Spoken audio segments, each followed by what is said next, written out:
শিক্ষার্থী বন্ধুরা, তো আজকে আমি সপ্তম শ্রেণীর অনুশীলনী 2.1 অধ্যায় থেকে 3 নম্বর প্রশ্নের সমাধান করব। তো এই 3 নম্বর প্রশ্ন তোমাদের বহু নির্বাচনী প্রশ্নের জন্য অবশ্যই কাজে আসবে এবং ক নম্বরের প্রশ্নেও আসতে পারে। তো চলো এখানে সমাধান করি। তো 3 নম্বরে আমাদের কি দেওয়া রয়েছে, শূন্য স্থান পূরণ করো।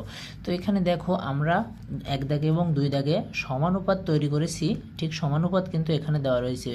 একটি রাশি, দুইটি রাশি, এপাশে একটি রাশি, এপাশে একটি রাশি। এখন দেখো এই কিন্তু আমাদের সেই সমানুপাতের চিহ্ন। তো এখন আমাদের কি করতে হবে, আমাদের খালি ঘর পূরণ, খালি ঘরে কি কোন রাশিটা বসবে সেটা আমাদের এখন বের করতে হবে। তো চলো আমরা এটা বের করি। এটা বের করার জন্য দেখো আমরা এখানে লিখতে পারি বা এখন 11:25, এই ইস্টু মানে কিন্তু আমরা জানি ভাগ, ভাগ চিহ্ন। তাহলে এটা আমরা প্রথমে ভাগ আকারে লিখব, ভাগ আকারে লিখলাম 25। এখন দেখো এই সমানুপাতকে আবার আমরা সমান সমান লিখতে পারি। আগেও বলেছি এই সমানুপাতকে সমান সমানও বলা যায়, আবার সমানুপাতও বলা যায়। তো এখানে সমান সমান দিয়ে দিলাম। এখন এই খালি ঘর আমরা উপরে দেব, একইভাবে ইস্টুর পরিবর্তে আমরা 50। এটা যেভাবে আছে ঠিক কিন্তু আমরা এটা সেইভাবেই এখানে লিখলাম। তো এখানে দেখো বা এখন তাহলে আমরা কি করতে পারি, আড়াআড়ি গুণ করতে পারি। তবে এখানে 25 গুণ খালি ঘর সমান সমান এখানে কত আসবে, 11 গণিত 50। তো এটা আমরা লিখতে পারি। এখন দেখো বা যেহেতু আমরা খালি ঘরের মান বের করব, তাহলে এখানে আমরা খালি ঘর এই পাশে রাখলাম সমান সমান 11 গুণ 50 ভাগ 25। যেহেতু এই 25 এই পাশে গুণ আকারে আছে, সেহেতু ওই পাশে যেয়ে এই 25 কি হবে, ভাগ হয়ে যাবে। তো এখন দেখো এটা আমরা এখানে কাটাকাটি করতে পারি, 25 দুগুণে 50। তাহলে বা খালি ঘর সমান সমান কত, 11 দুগুণে 22। তো এখন দেখো আমরা কিন্তু এই খালি ঘরের উত্তর, খালি ঘর পেয়ে গেছি। তো এখন অতএব লিখতে পারি আমরা নির্ণয় উত্তর সমান সমান 11:25 সমানুপাত খালি ঘরে আমরা কি পেলাম, 22:50। এটাই কিন্তু আমাদের উত্তর। তো আশা করি তোমরা খুব সুন্দরভাবে বুঝতে পেরেছো। এখন দেখো খ নম্বরে আমাদের কি দেওয়া রয়েছে, খ নম্বরে আমাদের দেওয়া রয়েছে 7 খালি ঘর সমানুপাতিক 8:64। তো চলো এখন আগের বারের মতো সেম আমরা একইভাবে করব। তো যেহেতু আমাদের এখানে সমানুপাত আকারে আছে, তাহলে আমরা লিখতে পারি 7 ভাগ খালি ঘর, এখানে সমানুপাতের পরিবর্তে সমান সমান এখানে 8 ভাগ 64, এভাবে আমরা লিখতে পারি। এখন আমরা কি করব, আড়াআড়ি গুণ করব। তো এখানে দেখো খালি ঘর গুণ 8 সমান সমান 64 গুণ 7, এভাবে আমরা এটাকে লিখতে পারি। তো এখন আমরা যেহেতু খালি ঘরের মান বের করব, সেহেতু খালি ঘর এই পাশে রেখে আমরা 8কে আবার ওই পাশে নিয়ে যাব। তো এখানে 64 গুণ 7 ভাগ 8।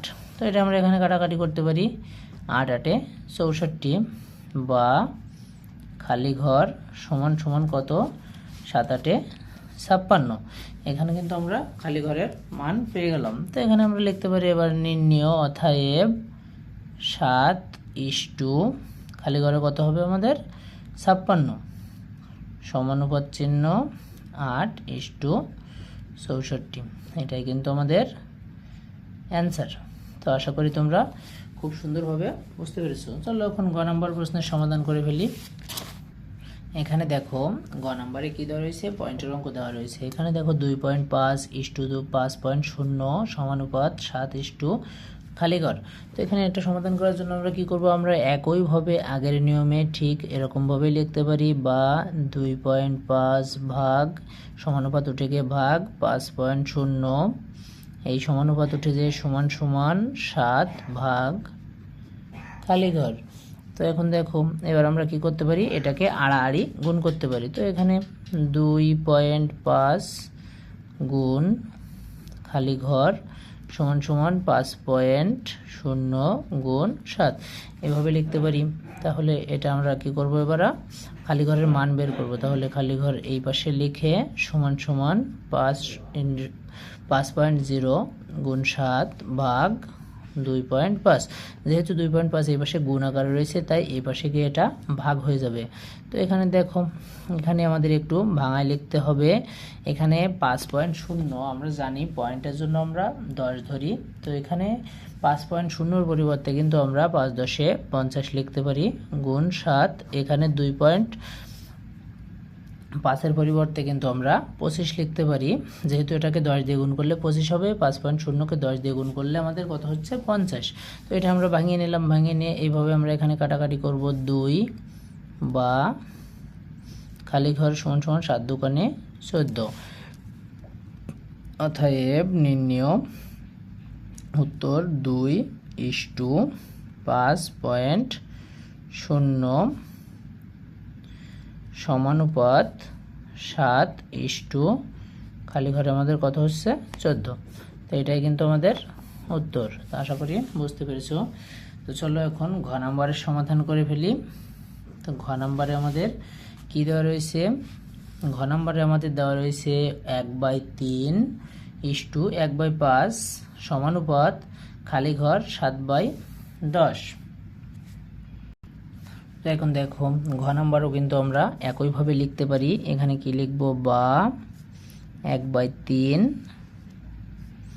ভাগ কত 1/5 সমান সমান, এখানে আমরা খালি ঘর লিখব ভাগ 7/10। তো দেখো আমরা কিন্তু এটা এইভাবে লিখতে পারি। তো এখন সমান আমাদের আবারও আগের নিয়মে করতে হবে। বা এখানে আমাদের কি করব? আমরা আড়াআড়ি গুণ করব। তো এখানে 1/5 গুণ খালি ঘর সমান সমান 1/3 গুণ 7/10। তো এটাকে আমরা এইভাবে লিখতে পারি। এখন দেখো, বা খালি ঘরের যেহেতু মান বের করতে হবে, খালি ঘর সমান সমান এখানে আমরা দাগ দিয়ে নিলাম। এখানে 1/3 গুণ 7/10, এখানে আমাদের কত আসছে 1/5। এখন এটাকে আমাদের কি করতে হবে? এটাকে আমাদের কাটাকাটি করতে হবে।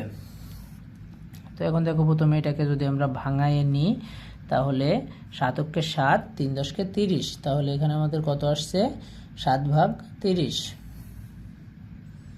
7/30/1/5। এবার দেখো, এটাকে আমরা ক্যালকুলেশন করার জন্য এখানে লিখতে পারি। বা আমি আর ওই পাশে যাচ্ছে না, আমি এই পাশেই শেষ করব। বা এখানে খালি ঘর সমান সমান এই 7/30, এখানে যেহেতু ভাগাকারে আছে সেহেতু এখানে গুণ দিয়ে আমরা এটিকে উল্টায় দিয়ে লিখতে পারি 5/1। তো এখন যদি আমরা কাটাকাটি করি তাহলে 6, তাহলে এখানে আমাদের উত্তর কত হচ্ছে? 7/6। তো এখন আমাদের নির্ণয় সমানুপাত কত হচ্ছে? 1/3:1/5 সমানুপাত চিহ্ন খালি ঘর, খালি ঘরে কত বসবে? 7/6:7/10। তো এটাই কিন্তু আমাদের উত্তর। আশা করি সুন্দরভাবে বুঝতে পেরেছো। তো এখানে দেখো, ঘ নাম্বারও সেমভাবে আরও একটি প্রশ্ন দেওয়া রয়েছে। তোমরা ঘ নাম্বার নিজেরা করবে, যদি না পারো তো অবশ্যই কমেন্টে আমাকে জানাবে, আমি তোমাদের করে দেখিয়ে দিব। তো এখানে দেখো, খালি ঘর এখানে সব কিছুই কিন্তু ঠিক আছে, জাস্ট এখানে একটা পয়েন্ট দিয়ে দিছে। এই পয়েন্টের জায়গায় তোমরা 12.5কে 10 দ্বারা গুণ করবে। 10 দ্বারা গুণ করলে এখানে কত হবে? 125। তো 125 দিয়ে এটাকে কাটাকাটি করলে কিন্তু এটার খালি ঘরের উত্তর বের হয়ে যাবে। তো আশা করি সুন্দরভাবে ক্লাসটি বুঝতে পেরেছো। তো আজকের ক্লাসটি এই পর্যন্ত। পরের ক্লাসে আমি 4 নম্বর প্রশ্নের উত্তর করব। সে পর্যন্ত সবাই ভালো থাকো, সুস্থ থাকো। ধন্যবাদ সবাইকে, এবং ভিডিওটি বেশি বেশি করে বন্ধুদের মাঝে শেয়ার করো।